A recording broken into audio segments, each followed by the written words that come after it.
Começa agora o programa Bem Viver, uma prosa sobre saúde, bem-estar, comida e agroecologia. Produção Rádio Brasil de Fato.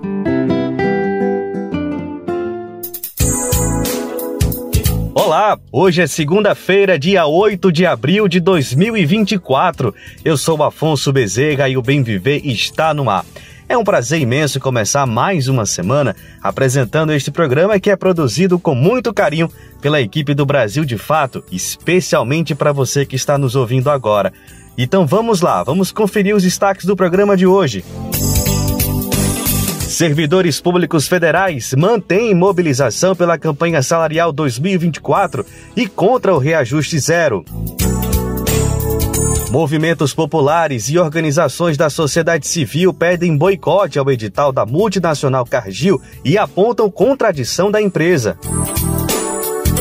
E ainda um bate-papo com a atriz, cantora, escritora e artista multipremiada Elisa Lucinda. E não é só isso, o Bem Viver de hoje também vai falar de saúde, direitos humanos, política. Vem comigo acompanhar tudo isso a partir de agora.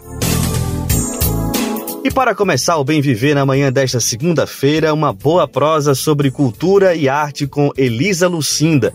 Ela conversou com Lucas Weber sobre a trajetória dela, as produções artísticas e os novos projetos que seguem em plena atividade por todo o Brasil. Vamos ouvir. Bom, tem dias que parece que o sol brilha mais forte pra gente, né? Que a gente acorda com a sorte brilhando. Acho que chegou meu dia, afinal tô aqui simplesmente diante dela, Elisa Lucinda, atriz, cantora, escritora, poetisa, multipremiada. Que prazer imenso poder te receber, poder conversar contigo, poder prosear. Elisa, muito obrigado por estar aqui com a gente, viu? Poxa, obrigada também. Eu gosto do Brasil de Fato. Que ótimo. A gente gosta que você gosta da gente, conversa com a gente, porque o que não falta é assunto, opinião tua para escutar. Inclusive, Elisa, eu estava aqui me preparando para conversar contigo e até você já chegou falando que estava com 10 produções em andamento e eu tentando me inteirar de tudo que tu está fazendo e não consegui, porque simplesmente você não para, né, Elisa? Qual que é o segredo? De onde vem essa força, assim, para, mesmo com uma carreira multipremiada, super legitimada, seguir com todo esse vigor e querendo cada vez mais? Bom, eu fui num astrólogo maravilhoso, um astrólogo tarólogo, que acabou de me dizer que eu tenho escorpião na casa do trabalho. Eu faço amor com o público, mas eu faço também em casa. Mas eu tenho muito tesão no meu ofício, digamos assim. Então, para mim, eu entendo, agora que eu estou entendendo, porque eu tenho muita dificuldade de dar um limite no horário de trabalho, porque eu amo tudo que eu faço. Então, o que eu falei, você falou de 10 produções, na verdade foram 10 dias de uma pequena turnê pelo mês da mulher. Então eu fui a Porto Alegre, eu fui a Salvador, eu fui a Cachoeira, eu fiz vários espetáculos. Por 2 dias eu fiz 2 em Porto Alegre, depois fiz 2 em Salvador, fiz um no Pelourinho. Então foi muito impactante, são espetáculos muito... Eu aproveitei para lançar um projeto que eu tenho, que eu tinha há muito tempo, e chama Ensaio para uma Ideia, o que eu fiz agora. Aproveitei para estrear esse modelo, que é entrar no palco sem nenhum roteiro prévio e fazer um espetáculo único. Elisa, você falou um pouquinho sobre Cachoeira, eu queria te escutar um pouquinho, porque alguns passarinhos me contaram que tem um documentário sobre uma certa artista, cantora, atriz, escritora, poetisa, multipremiada, que está rodando por aí, está rodando no sentido de estão filmando, estão preparando, e parece que é uma duplinha de diretores muito bacanas, Glenda Nicário e Ari Rosa, cineastas baianos, que fizeram, por exemplo, Café com Canela, né, um expoente ali, tudo do recôncavo baiano, e me parece que eles estão envolvidos nessa produção. Não sei se esse passarinho está bem informado ou não, Elisa. Tá, sim. A Glenda Nicásio é uma grande cineasta, filha da política pública educacional e de inclusão do Brasil, que é o sistema de cotas. E foi por causa dele que ela, de uma família que não rica, uma família simples, de Poços de Caldas, consegue passar na faculdade de cinema de Cachoeira e vai, com o parco dinheirinho que o pai tem, ela vai de ônibus para lá e se transforma, né, no que ela é. Você sabe que o primeiro filme que eu vi dela, que foi o antes do Ilha e outros que ela fez, esse Café com Canela foi há 5 anos atrás. E eu vi num festival de cinema Zózimo Bubu. Quando eu entrei no cinema, e lá pelas tantas, quem faz é a Edivânia, essa que hoje faz Renascer, aquela negra maravilhosa, aquela atriz negra maravilhosa que trabalha na casa do personagem do Marcos Palmeira, do protagonista, né? É a personagem muito importante no Renascer, que agora muita gente está conhecendo, que é a primeira novela das 9 dela. Ela é a grande estrela desse filme. E ela tem uma cena que ela está penteando o cabelo. Por acaso eu estou com um garfo aqui, vou te fazer. Então, aqui, não sei se dá para a gente ouvir, mas esse som é muito pequeno. Aqui teria que ampliar.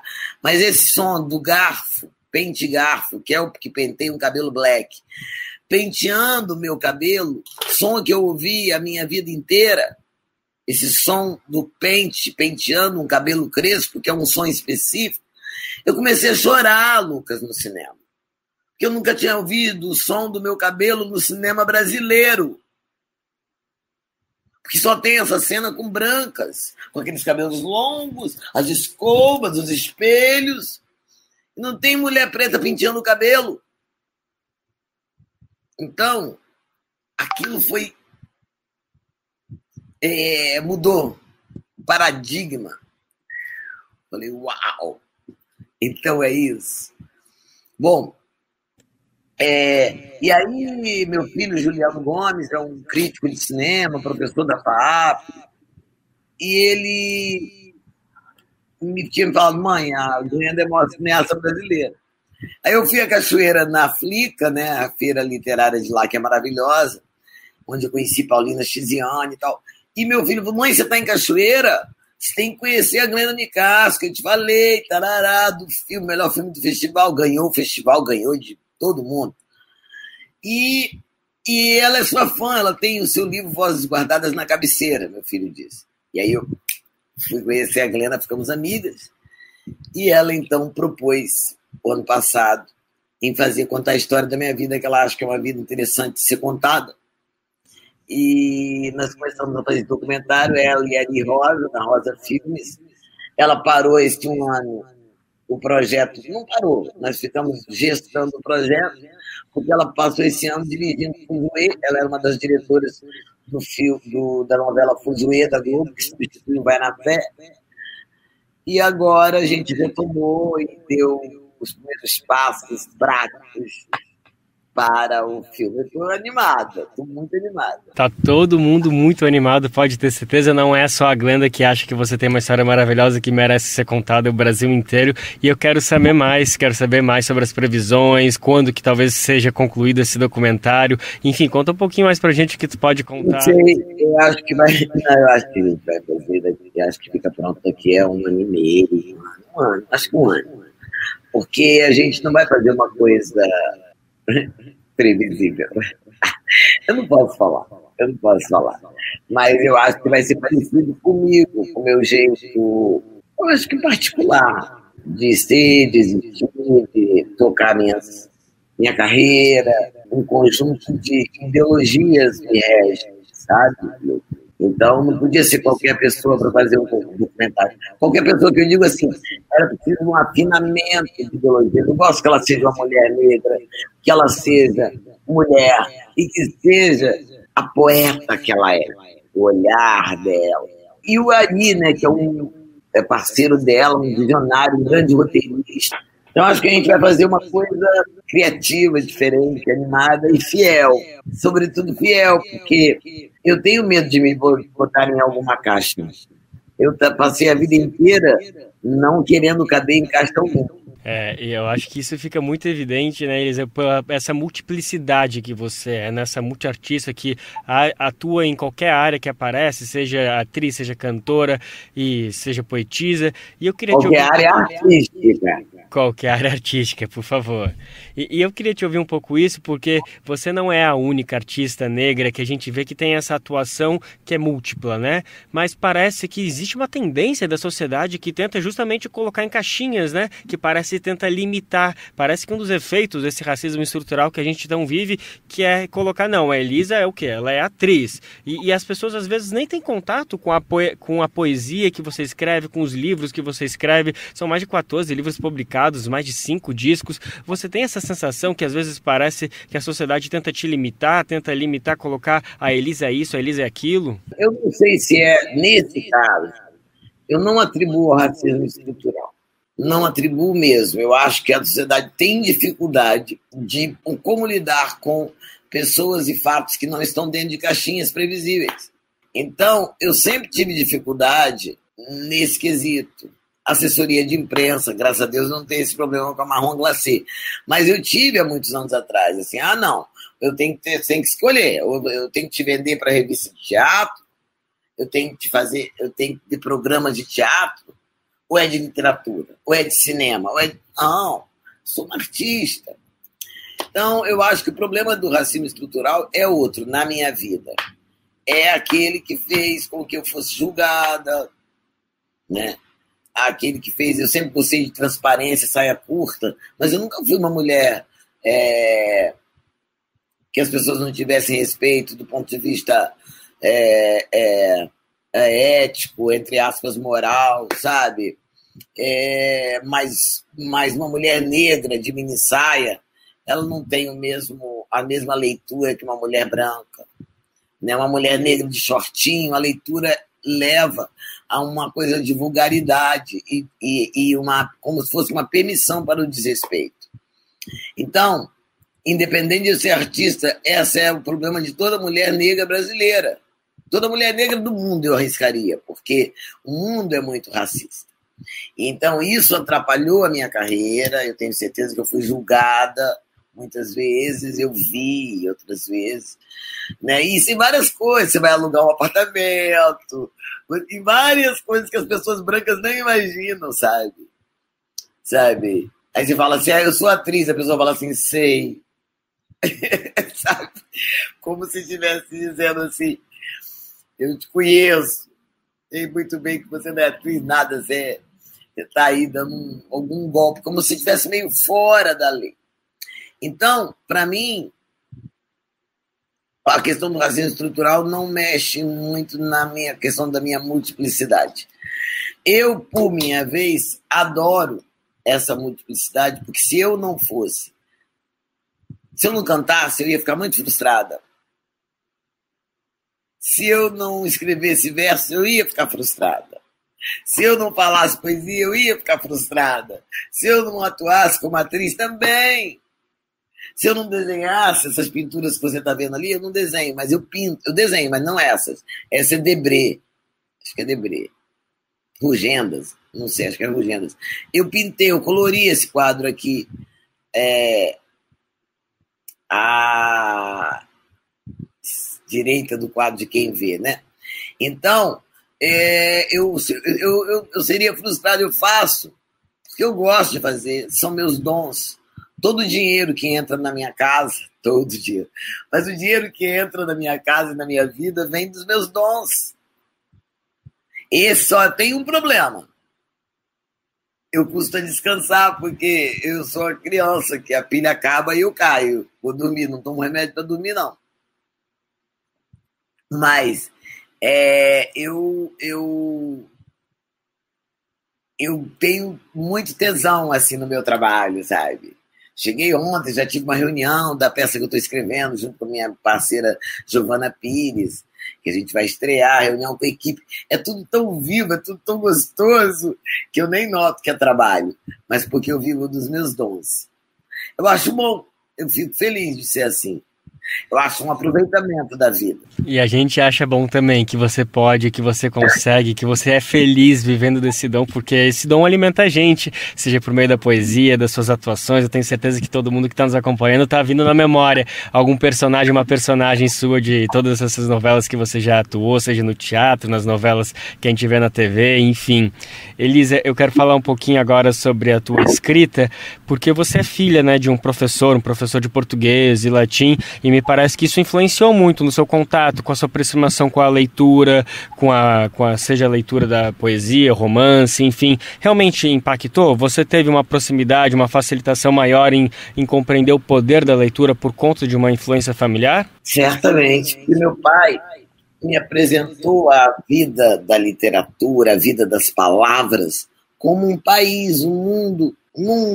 Meu pai via com muita humanidade os códigos da análise sintática e da gramática.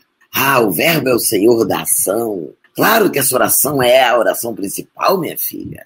Dela dependem as outras. Ela é o centro. Sem ela você não compreende as outras. Todas as outras existem para se referirem a ela. Então eu aprendi assim, eu aprendi o que é a força de um ponto, a função de uma vírgula, a exclamação tão usada pelos indignados.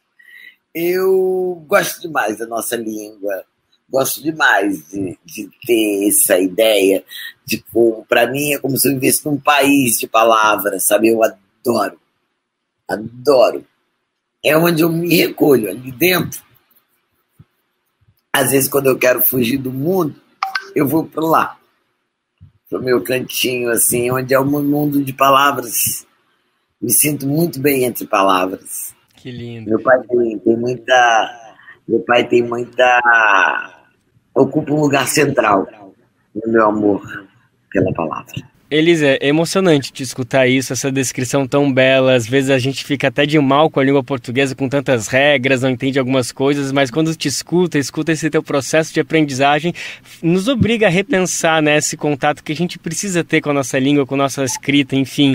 E eu até aproveito tudo isso para te perguntar como que a gente pode fazer com que tudo isso que teu pai te ensinou consiga também ser ensinado para todas as pessoas, porque, assim, eu vou colocar como privilégio, assim, mas, enfim, com várias aspas, mas no sentido de que você teve esse acesso de um pai que levou o poder da palavra para você. É um privilégio. É um privilégio, né? E assim, não é todas as famílias que vão ter isso, a gente quer que aumente, mas me parece que ia ser importante se a gente pudesse ter um país, um estado, um governo que conseguisse fazer com que isso que o teu pai fez pudesse ser feito nas escolas, não sei que iniciativas. Como que a gente faz isso, Elisa? Eu estou tentando. Eu acho que é trabalhando com os professores. Eu tenho estado muito perto da Secretaria do Livro da Leitura, Secretaria Nacional do Livro da Leitura, com o Jefferson e o Fabiano Piuba. É muito legal, é muito bom que o Ministério da Cultura se ocupe disso e se una ao Ministério da Educação, porque os nossos professores precisam de formação. Eles também precisam ficar apaixonados pela literatura, pela leitura. Literatura não pode ser assunto chato, matéria chata. Lá tem tudo: erotismo, ficção científica, aventura, suspense, sabe, realismo fantástico. Como é que você fala não gosto de literatura? Não é possível. Você não gosta de filme de ação? Gosto. Lá tem. Então esse não amor pela leitura vem de muito, porque essa entrega não é bem feita. Os professores também não receberam uma boa entrega da língua portuguesa.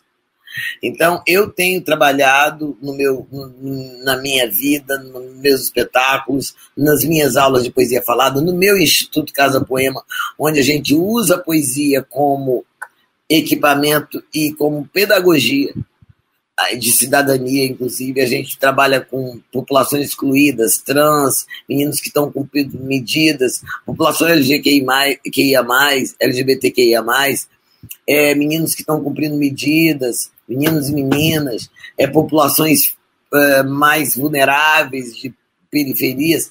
Então, junto com a Organização Internacional do Trabalho e Ministérios Públicos do Brasil, do Trabalho do Brasil, eu tenho feito eu e minha equipe, né, e Giovana Pires, minha sócia no Instituto Casa Poema, que é isso, é um instituto para isso, para colocar a poesia e a literatura de uma maneira viva no coração, na mente e na metodologia dos professores do Brasil. Que lindo, todo o apoio, toda a força para esse projeto, que ele siga forte, que ele chegue em todos os estados, em todas as cidades. E para já botar em prática, Elisa, que tal se tu recitasse um poema teu aqui para fechar essa conversa e fazer com que as pessoas se apaixonassem ainda mais aí pela língua? É possível ou é pedir um pouco demais? Não.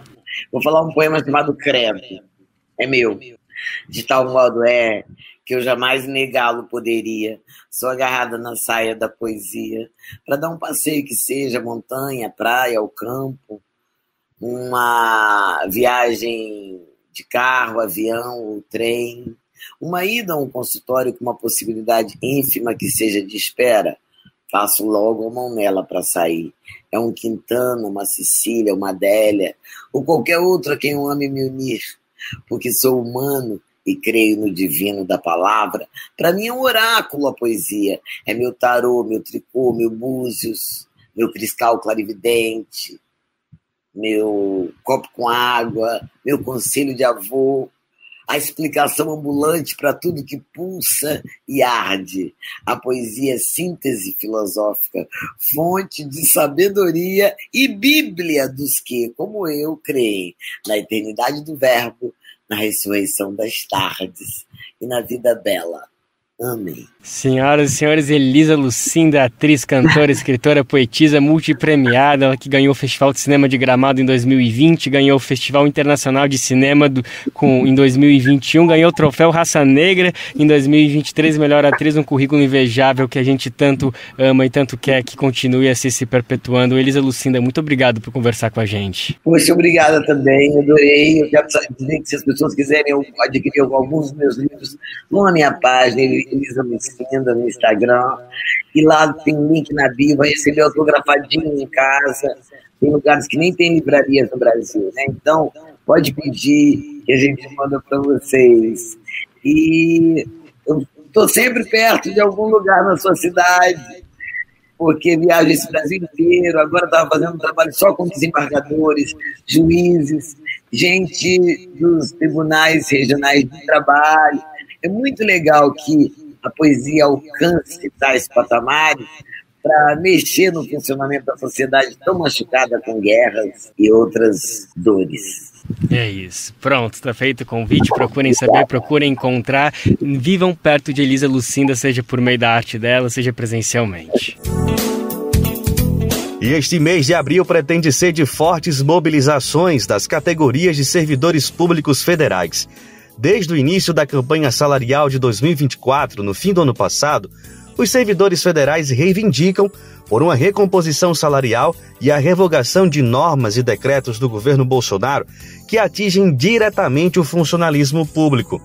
Apesar das negociações entre o governo e as entidades representativas dos servidores, nas rodadas da Mesa Nacional de Negociação Permanente, nada parece estar garantido para os trabalhadores. Vamos acompanhar na reportagem de Vinícius Konchinski. Os servidores federais planejam realizar uma série de atos para pressionar o governo Lula a reajustar os salários dos funcionários públicos ainda neste ano.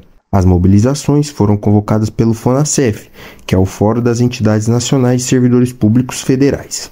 De acordo com a entidade, os trabalhadores acumulam perdas salariais de até 25% de 2016 até 2023. A defasagem cresceu principalmente durante os governos de Michel Temer, de setembro de 2016 ao final de 2018, e de Jair Bolsonaro, de 2019 a 2022. O governo já sinalizou estar disposto a aumentar os salários dos servidores em 9%, dividido em duas parcelas de 4,5% em 2025 e 2026. Por essa proposta, não haveria qualquer reajuste em 2024, o que desagradou a categoria, como ressalta Gustavo Seferian, professor da Universidade Federal de Minas Gerais e presidente do Sindicato Nacional dos Docentes das Instituições de Ensino Superior. A resposta do governo tem sido mais vergonhosa possível, né? Haja vista que o conjunto de demandas que foram apresentadas pelos servidores públicos federais não teve nenhuma resposta a contento, sobretudo para a campanha salarial do ano de 2024. O indicativo que o governo trouxe foi apenas um reajuste para os anos de 2025 e 2026, sem qualquer recomposição no ano corrente. O governo fez um indicativo de um acréscimo tímido em 3 benefícios, né, que os servidores públicos federais têm, né, o auxílio alimentação, saúde, auxílio creche, né, que, em primeiro lugar, não alcançam mais da metade da categoria dos servidores públicos federais, considerando que 51% dos servidores públicos federais são aposentados e aposentadas, e esses benefícios não são conferidos aos aposentados e aposentadas. Cálculos do FONASEF indicam que, do início da gestão Temer até o final do primeiro ano do governo Lula, a inflação acumulada é de 43%. Nesse período, os salários dos servidores subiram entre 14% e 25%, dependendo da categoria. A diferença corroeu o poder de compra dos funcionários. Para Gustavo Seferian, falta vontade política do governo para incluir os servidores no orçamento federal ainda neste ano. Temos a plena consciência de que há não só margem, há a possibilidade de que os servidores e servidoras entrem no orçamento federal ainda no ano de 2024. É bem sabido isso, o custo das contas públicas é também resultante de que são as políticas de austeridade que o próprio governo federal impulsionou no último período. Os servidores da educação, além de reajuste salarial, cobram do governo a reestruturação de seus planos de carreira. A categoria pede mais investimentos em instituições e a realização de concursos para a contratação de mais trabalhadores. Hoje são destinados às universidades federais, é o mesmo daquele que ocorria no ano de 2012. Para que a gente tivesse um paralelo ao ano de 2016, dadas as devidas correções resultantes da inflação, que hoje são destinados às universidades federais, é o mesmo daquele que ocorria no ano de 2012. Para que a gente tivesse um paralelo ao ano de 2016, momento em que começaram a ter os desinvestimentos nas universidades federais no nosso país, a gente precisaria de um incremento, um salto, que faria passar dos 5,9 bilhões previsto no orçamento de 2024 para as universidades a um montante próximo a 7,5 bilhões. Para pressionar o governo, o FONASEF convocou uma jornada chamada de 0% de reajuste não dá. Ela deve ocorrer entre os dias 16 e 18. No primeiro dia, haverá uma audiência pública na Comissão de Administração e Serviço Público da Câmara dos Deputados, requerida pela deputada Sâmia Bonfim, do PSOL. No dia 17, está prevista uma marcha em Brasília. Já no dia 18, estão programados atos nos postos de trabalho dos servidores em diferentes locais do país. De Curitiba, da Rádio Brasil de Fato, Vinícius Konchinski. E destacando esse contexto de mobilização dos trabalhadores, o podcast 3x4 faz um raio-x das greves que estão acontecendo pelo Brasil e o papel histórico das mobilizações para a conquista dos direitos trabalhistas. A gente separou um trechinho para você ouvir. Escuta só. Pois é, desde o começo do ano, o governo Lula tem se deparado com greves de trabalhadores e trabalhadoras de diferentes setores. Servidores e servidoras federais da educação estão paralisados e paralisadas há mais de um mês. O movimento está afetando 30 instituições, pelo menos no país todo, deve tomar uma proporção maior com a adesão de professores, professoras e técnicos e técnicas dos institutos e universidades. Em paralelo a esse cenário, cerca de 90% dos funcionários e funcionárias de campo do IBAMA e do ICMBio estão em greve desde janeiro.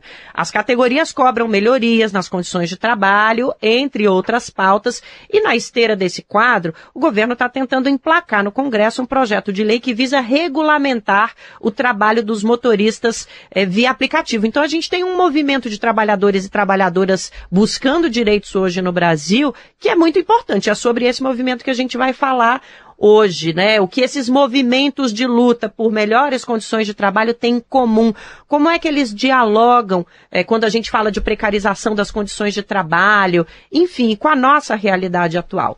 Para entender tudo isso, analisar as perspectivas das greves no Brasil, a gente convidou o Marcos Verlani, analista político do Departamento Intersindical de AP.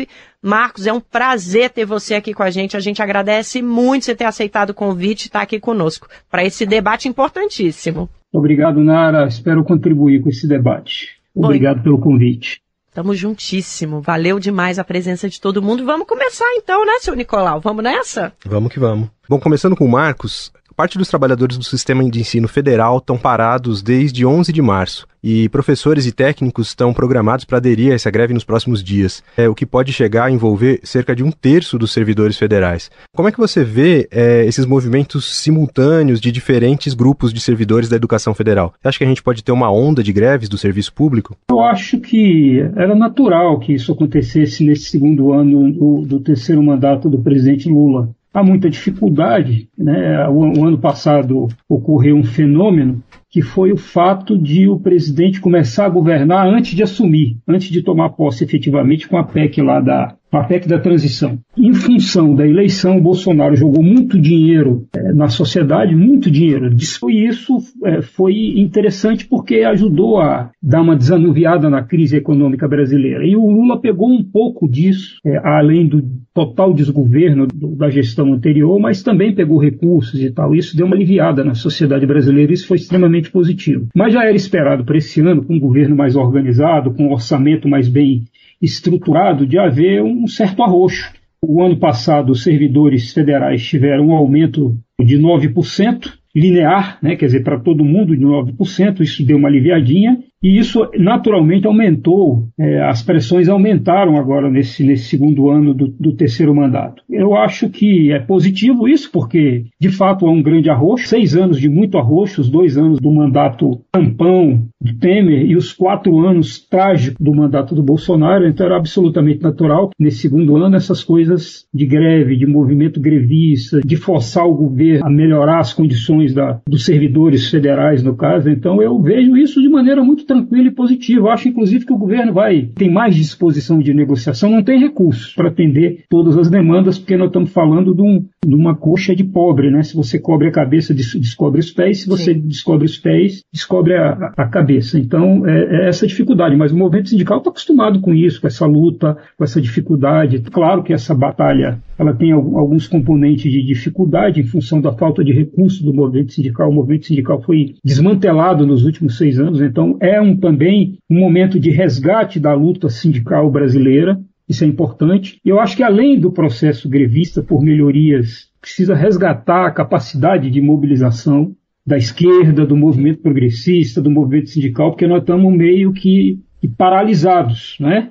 Essa movimentação que teve agora no final de março deu bem o tom da nossa situação, né? Além de fazer esse debate, nós vamos ter que fazer disputa política na sociedade, não só nas redes sociais. Nas redes sociais nós estamos perdendo o bolsonarismo e também estamos perdendo nas ruas, porque vocês viram aquela manifestação, tudo bem, teve muito dinheiro ali, teve um esquema gigantesco com as igrejas, chamadas igrejas evangélicas, muitas caravanas de fora, mas nós não podemos negar que o Bolsonaro tem uma grande capacidade de mobilização política, isso é importante. Então nós temos que enxergar isso, não subestimar esse adversário perigosíssimo que é o bolsonarismo e retomar a capacidade de luta e de mobilização popular e das categorias, dos servidores, dos trabalhadores de um modo geral, com esse processo de reoxigenação da democracia brasileira. Abriu uma porta aqui para a gente quando o senhor fala de resgate da mobilização, para a gente conversar um pouquinho também com o professor Valério Arcari sobre como essas greves se colocam dentro do nosso contexto, né? O Marcos trouxe, professor, uma necessidade de trazer a população de volta para a luta social, e isso está claro e colocado, né? E a gente queria conversar um pouquinho com o senhor sobre esse fator histórico também. Historicamente, a gente pode dizer que as greves dos servidores federais, por exemplo, que estão acontecendo agora, tem força para impacto no cenário político, tem força para esse resgate que o Marcos coloca aí como necessário para a nossa população. Como é que a gente pode colocar a importância desses movimentos para nós como nação, como construção de nação, até historicamente mesmo, professor? Bom, 4 notas breves. A primeira, nós todos sabemos que ao longo dos últimos 7 anos, depois do golpe institucional que interrompeu o mandato de Dilma Rousseff, nós vimos todos os indicadores econômicos e sociais que remetem às condições de vida da grande maioria do povo brasileiro se deterioraram. E isso atingiu também o funcionalismo federal. Nós temos entre 13 a 14 milhões de funcionários públicos, 39 milhões de carteiras assinadas, mas nós temos algo em torno de 40 milhões de brasileiros que estão na informalidade. 10 milhões entre eles têm patrão, mas não têm carteira assinada. Então o Brasil é socialmente muito desigual em muitos terrenos. A estratificação no mundo do trabalho é muito grande e ocorreu por parte da extrema-direita uma campanha consciente de demonização, de desqualificação do funcionalismo público. O funcionalismo federal não são mais do que 500 mil na ativa, quando pensamos neste universo, ou seja, é um segmento muito minoritário quando nós consideramos os funcionários públicos estaduais e, sobretudo, os funcionários públicos municipais, mas estão em instituições que têm uma importância estratégica. O IBAMA tem importância estratégica. Eu acho que ninguém pode mais fechar os olhos diante do que é a tragédia da expansão da fronteira agrícola, do garimpo, do pasto na Amazônia. Quando nós pensamos no ICMBio, nós estamos falando da defesa da biodiversidade. Você acabou de ouvir um trecho do podcast 3x4, que é uma produção do Brasil de Fato. Para acompanhar a entrevista completa, basta entrar no nosso site no www.brasildefato.com.br e clicar lá na janelinha, na aba Podcasts. Toda semana temos um episódio inédito sobre a vida política brasileira para você.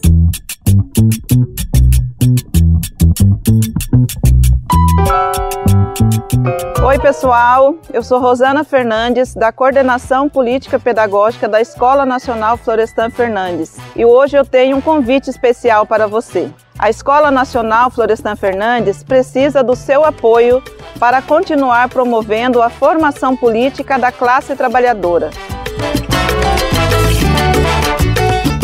Desde 2005, mais de 40 mil pessoas do Brasil e do mundo já passaram pela Escola Nacional, que continua existindo por meio da solidariedade dos movimentos populares e associados que contribuem com esse projeto. Conheça o trabalho e seja um amigo da Escola Nacional Florestan Fernandes. Acesse www.amigosenff.org.br e saiba mais.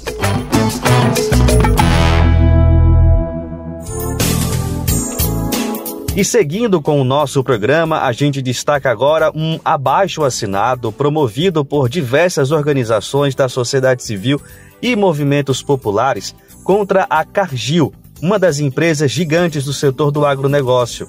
O documento aponta as contradições da empresa ao ofertar um edital para iniciativas socioambientais, ao mesmo tempo em que ela incentiva megaprojetos que afetam diretamente a vida de populações tradicionais, como é o caso do ferrogrão. Para entender mais sobre essa contradição, vamos ouvir a matéria de Thalita Pires. Um documento assinado em conjunto por 55 organizações da sociedade civil e movimentos populares pede boicote ao edital Semeia Fundação Cargill 2024.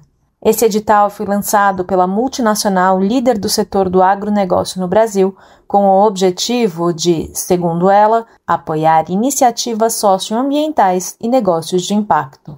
A alegação dos movimentos é de que a empresa tenta limpar a sua imagem através do financiamento de projetos socioambientais comunitários e a supostos negócios de impacto. O manifesto é assinado por entidades que representam indígenas, quilombolas, extrativistas, pescadores e outras comunidades tradicionais da Amazônia e Cerrado. Um dos objetivos é apontar a incoerência da empresa. A Cargill é, por exemplo, uma das incentivadoras do projeto da Ferrogrão, ferrovia que, se construída, segundo o projeto original, poderá impactar terras indígenas.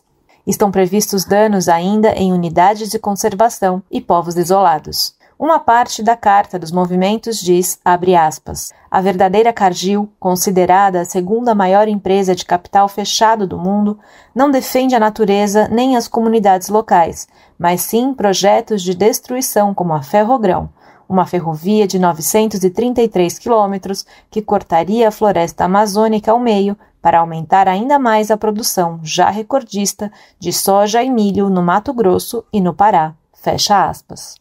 Para as organizações e movimentos, o edital promovido pela empresa quer esconder o estímulo ao desmatamento, a grilagem de terras e a perda da biodiversidade. O documento também chama a atenção para o uso de agrotóxicos por meio da monocultura predatória e ilegal. Procurada pelo Brasil de Fato, a Cargill informou que não foi contatada diretamente e não recebeu o documento assinado pelas entidades. A companhia disse que respeita o direito à liberdade de expressão de todos, de modo a encorajar um diálogo aberto e construtivo envolvendo todos os atores da sociedade. Afirmou ainda que segue firme em seu compromisso de ajudar o mundo a prosperar. e destacou que a Fundação Cargill, fundada há 50 anos, atua promovendo a prosperidade das comunidades e fortalecimento de sistemas alimentares seguros, sustentáveis e acessíveis. Segundo a nota, em 2023, foram investidos R$ 4.400.000, que beneficiaram mais de 117 mil pessoas em 18 estados do país. A nota também ressalta que a empresa não participa do consórcio formado para a construção da Ferrogrão. No entanto, de acordo com o texto da Cargill, o transporte ferroviário traz benefícios como segurança, eficiência e menor impacto ambiental quando comparado ao rodoviário. Isso, na visão da empresa, contribuiria para a competitividade da produção brasileira nos mercados internacionais. De São Paulo, da Rádio Brasil de Fato, locução Thalita Pires. E na Bahia, um território ocupado historicamente pelo povo Pataxó corre o risco de ser leiloado. Esse é mais um capítulo da complexa história que marca a disputa de terra e território na região. Vamos ouvir mais detalhes na reportagem de Gabriela Amorim. Neste abril indígena, uma área ocupada há séculos pelo povo Pataxó pode ir a leilão promovido pela Justiça Federal para pagar multas ambientais de um empresário baiano. A longa e complexa história é mais um capítulo na disputa por terra e território no extremo sul da Bahia, ainda vivenciada pelos povos indígenas no local dos primeiros contatos com os portugueses. Aliás, nesse capítulo, a personagem acusada de grilar terras indígenas também é um cônsul honorário de Portugal no Brasil. De acordo com documentos da FUNAI, a Fundação Nacional dos Povos Indígenas, há registros históricos de ocupação do povo Pataxó no território da Lagoa Doce, pelo menos desde o início do século XIX. Há algumas décadas, no entanto, o empresário e cônsul honorário Moacir Costa Pereira de Andrade entrou em disputa com o povo Pataxó pelo território, afirmando que a área faz parte da fazenda Itaquena, de sua propriedade. Desde o final de 2023, essa fazenda está indicada pela Justiça Federal para ser leiloada no âmbito de um processo de execução de multas ambientais contra o empresário e cônsul. As multas devidas ao ICMBio somam cerca de 36 milhões de reais e a fazenda foi avaliada em 2020 em 82 milhões e 800 mil.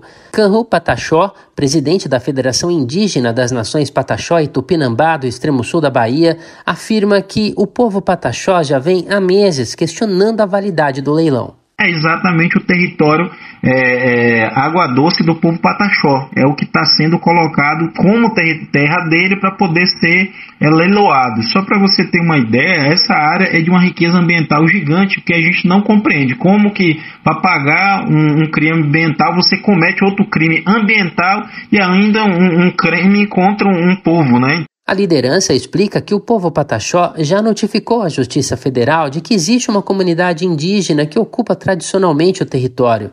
Também solicitaram à FUNAI que dê prosseguimento ao processo de demarcação, bem como ingresse como parte no processo contra o empresário Moacir Andrade, uma vez que é responsabilidade do órgão defender os interesses dos povos indígenas.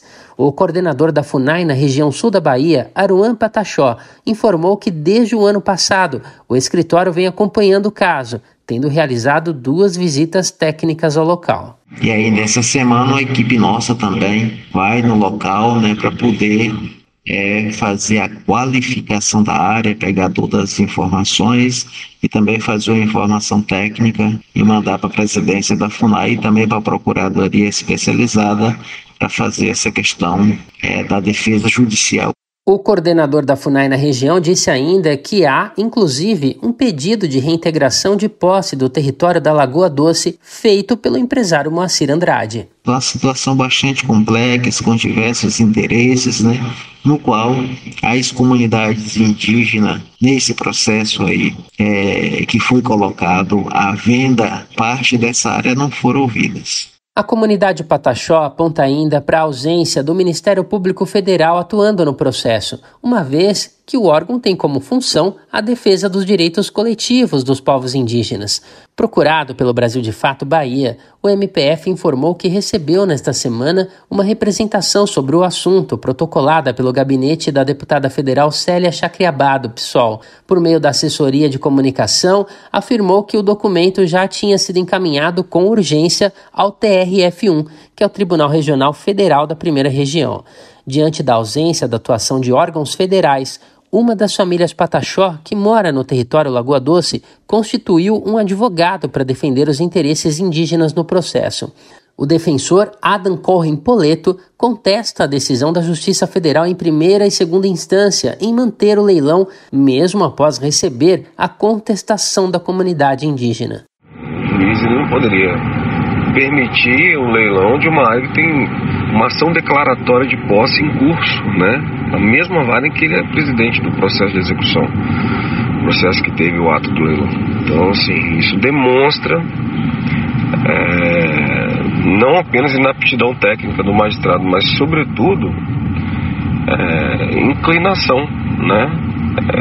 Existe risco de parcialidade aí. O advogado explica que ainda não há uma data marcada para o próximo leilão e, antes que isso ocorra, deve recorrer da decisão da primeira instância em manter esse leilão. O território Lagoa Doce tem aproximadamente 200 hectares e está localizado entre Barra do Rio Saruê e a Barra do Rio dos Frades, próximo ao povoado Itaquena, no município de Porto Seguro, região da chamada Costa do Descobrimento. Ele faz parte de um território maior que está intimamente ligado à dinâmica de vida do povo Pataxó na região de Porto Seguro. Atualmente, há 2 grandes famílias que moram no local, utilizado como passagem nos trajetos nômades do povo Pataxó. Canru Pataxó lamenta. Porque toda passagem nossa que a gente fazia era aquela localidade onde a gente abastecia água, se alimentava, dormia e seguia a viagem. Então era um local de referência nosso de ponto de apoio, né? Então fazendo parte do nosso território, até porque para poder se entender inclusive o que é território para a gente não é somente a localidade de vivência do povo Pataxó, mas exatamente esse local também de subsistência, de existência nossa enquanto povo, né? Quanto o modelo nômade que o povo Pataxó, apesar desses 200 anos de relação, a gente não deixou ainda que isso saísse muito do nosso ser de vivência. De acordo com a família Brás, uma das que permanece morando na comunidade Lagoa Doce, todas as pessoas que ali habitavam foram expulsas em 2007, após um acordo ser firmado entre o ICMBio e o empresário Moacir Andrade para a criação do Parque Refúgio da Vida Silvestre. As famílias afirmam que suas casas foram derrubadas e os vestígios queimados por funcionários do ICMBio na época. Ao Brasil de Fato Bahia, o ICMBio afirmou que, abre aspas, a unidade de conservação de proteção integral foi estabelecida em terras privadas após um processo formal de consulta pública envolvendo todas as comunidades afetadas, inclusive os povos originários locais, fecha aspas. O nome de Moacir Andrade está envolvido em várias denúncias sobre grilagem de terras na região de Porto Seguro, bem como em episódios de violência contra comunidades indígenas da região. Um dos mais recentes ocorreu em 29 de dezembro do ano passado, numa outra área indígena, também no município de Porto Seguro. Na ocasião, a comunidade Pataxó sofreu ataques a tiros. O Brasil de Fato Bahia procurou os advogados que representam o empresário no processo, mas até o fechamento da reportagem não houve resposta. Caso entre em contato, a matéria será atualizada. Da Rádio Brasil de Fato, com reportagem de Gabriela Amorim, em Salvador, na Bahia. Locução, Douglas Matos. Já no contexto internacional, a gente fala agora da crise de segurança que assola o Equador. Por conta da violência gerada pela crise, o país está em estado de emergência até esta segunda-feira. E agora a gente também fala sobre o Equador. O país passa por mais uma crise aí de segurança pública. Em 2 dias, 15 pessoas morreram numa nova onda de violência provocada por disputas entre facções criminosas. Desde janeiro, o país está em estado de exceção, que termina agora em abril. Para analisar a situação, converso agora com Fernando Brancoli, professor de Relações Internacionais da Universidade Federal do Rio de Janeiro. Oi, Fernando, é um prazer te receber de volta aqui no Central do Brasil. Oi, o prazer é meu. Situação complicada, né? Pois é, Fernando. E da última vez que você esteve aqui, lá em janeiro, logo que foi decretado o estado de exceção, já estava uma situação muito preocupante, com uma perspectiva mais preocupante ainda. Então, queria que você trouxesse para a gente qual que é o seu balanço desses meses. A violência continua sem previsão de trégua? Olha, com certeza, porque o elemento crucial que é o tráfico de drogas ter se reconfigurado ali na região do Equador continua. Ainda há demanda, ainda há um fluxo de drogas, por exemplo, indo à Europa. Então, de certa forma, temos presença de militares, de policiais nas ruas, mas esses grupos narcotraficantes, que não são nem só equatorianos, né, envolvem também mexicanos, ao que tudo indica, a presença de brasileiros também, ainda tem muito interesse, tem muito dinheiro relacionado e se articulando nesse tipo de premissa. De certa forma, até lembra que a questão no Brasil, né, em que ao longo das últimas décadas a gente reforçou dinâmicas de militarização, de emprego quase incessante da polícia, mas não lida com dimensões muito estruturais. Então, do ponto de vista prático, apesar, né, como você bem lembrou, em janeiro o Equador decretou praticamente guerra civil no país, com presença de militares, que a gente continua vendo ainda os índices de violência aumentando e a situação não parece normalizar, não. Pois é, e esse estado de exceção tinha prazo de 90 dias e já está acabando. E agora, Fernando, existe aí alguma sinalização do que pode ser feito quando esse prazo acabar? E mais do que isso, foi uma medida que trouxe aí os resultados esperados? Olha, parece que a situação vai ficar ainda mais complicada. Eu lembro quem está assistindo a gente que esse estado de exceção, ele deu poderes especiais para o Exército e para as forças de segurança poderem atuar dentro do Equador, além de retirar algumas garantias, como, por exemplo, direito à reunião sem autorização do governo e também, por exemplo, coleta de informações e grampos de telefone sem muitas autorizações judiciais. A discussão agora no Equador é que esse período excepcional pode ser incluído dentro da Constituição através de novas leis.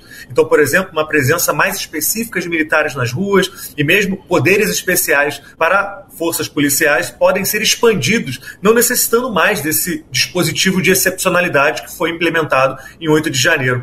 Então há, de certa forma, um medo por parte de grupos de direitos humanos do Equador de que o que era exceção agora vai virar permanente, e aí ninguém tem muita certeza de aonde isso pode escambar. Mas como a gente vinha comentando, do ponto de vista prático, a gente teve uma certa redução de crimes em algumas áreas, principalmente em Quito. Há uma sensação de segurança aumentando, porque tem muito militar e muito policial nas ruas agora. Agora, quando a gente olha o índice de drogas, o índice de pessoas feridas em áreas periféricas, quando a gente olha os índices criminais, eles permaneceram muito altos. Então, pode ser que, de certa forma, tenha atendido algumas partes da população equatoriana, que agora se sente um pouco mais atendida, mas de modo geral, acho que a gente pode ver que desde janeiro as coisas não se resolveram tanto assim. Pois é, agora você falou na população, né, Fernando? O presidente Daniel Noboa convocou um referendo agora para o dia 21 de abril, justamente para convocar, para consultar, na verdade, a população sobre vários desses tópicos relacionados aí à repressão dos grupos armados no país e todas essas medidas aí que envolvem os militares ocupando aí o Equador. Como que você avalia essa medida do presidente? Olha, é sempre bastante complicado a gente analisar momentos de troca de leis em meio a uma população bastante assustada, bastante receosa, lembrando que o Equador até 15, 20 anos atrás era um dos países mais seguros da América Latina, né? Então o que a gente olha com pesquisa de opinião no Equador hoje é uma população muito aterrorizada, com muito medo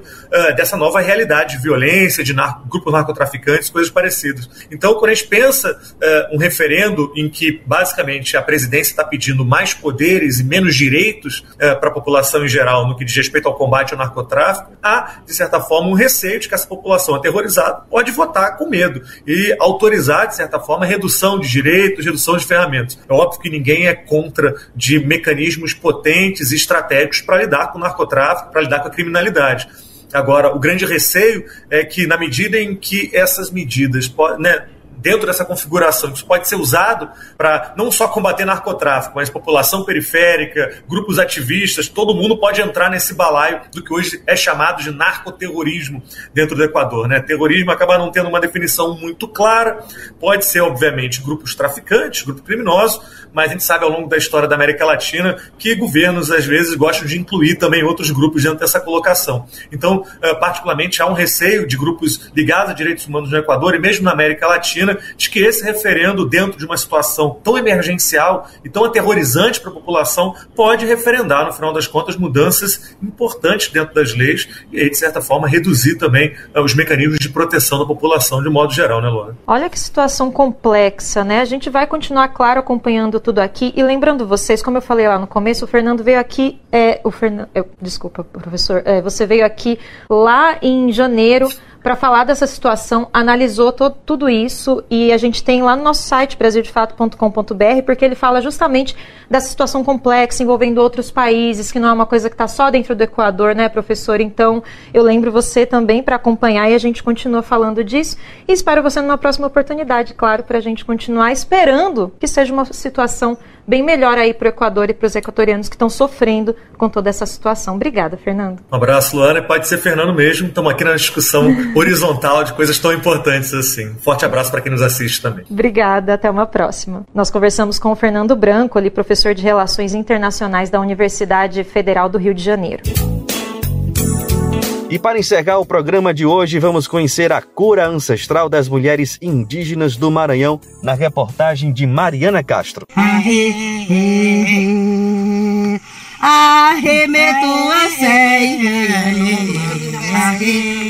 Nos territórios indígenas, o cuidado é coletivo, seja do corpo, do espírito ou da terra. Por isso, se uma pessoa está doente, toda a aldeia está doente. E as práticas envolvem desde rituais de banho e defumação até a produção de xaropes e garrafadas. Esse conhecimento é milenar e tem sido repassado às novas gerações através da articulação das mulheres indígenas do Maranhão, a AMIMA. É o que explica direto da terra indígena araribóia Cíntia Guajajara, antropóloga e uma das coordenadoras da organização. Esse conhecimento a gente vem adquirindo desde os nossos antepassados, nossos bisavós, nosso avó, nossa mãe.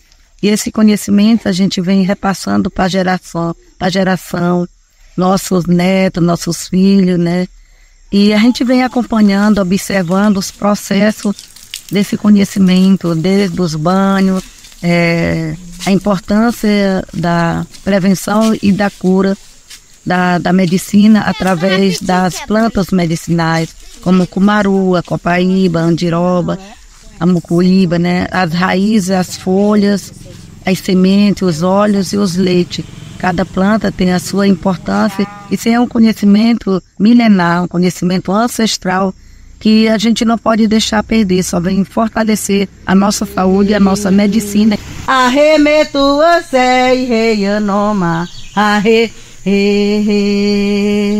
Cíntia explica que as formas de repassar esse conhecimento acontecem naturalmente, ao longo dos anos, por meio dos próprios rituais. Através dos cantos, através dos encontros e prevenção mesmo. Quando a gente percebe os sintomas, a gente vem fazendo o chá, fazendo o xarope, fazendo as garrafadas, extraindo os óleos da própria natureza, das sementes.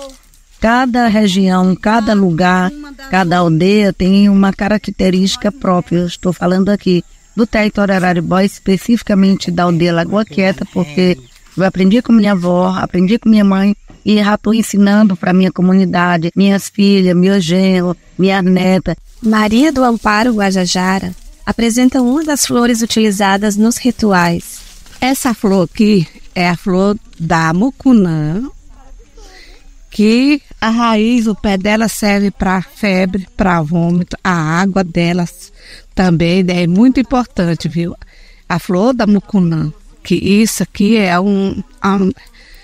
que nós usamos muito para fazer os remédios, né? Quando a criança adoece, quando a criança está com diarreia, dá vômito, a gente tira a água do pé dessa flor aqui, ó, da mucunã.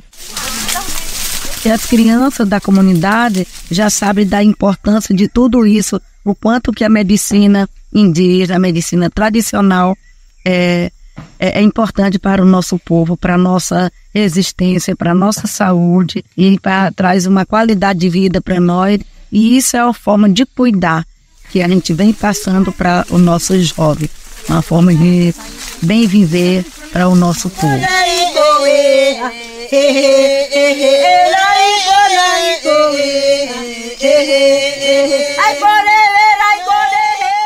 Do Maranhão para a Rádio Brasil de Fato, Mariana Castro.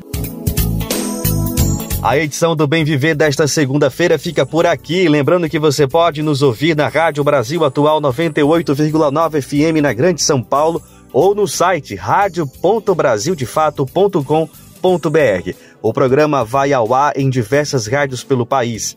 A lista completa de emissoras que retransmitem o Bem Viver você encontra lá no nosso site na matéria de divulgação diária. O Bem Viver também fica disponível como podcast no Spotify, Deezer, iTunes e Google Podcasts. A apresentação do programa de hoje foi comigo, Afonso Bezerra. O roteiro foi com Denise Salomão. Trabalhos técnicos de Luba Gattinone, Adilson Oliveira e André Paroche. A coordenação de rádio e TV é de Monize Ravena. A diretora de programas de áudio é Camila Salmásio. A direção executiva é de Nina Fidelis. O apoio é da equipe de jornalismo do Brasil de Fato. Você ouviu o programa Bem Viver, uma prosa sobre saúde, bem-estar, comida e agroecologia. Produção Rádio Brasil de Fato.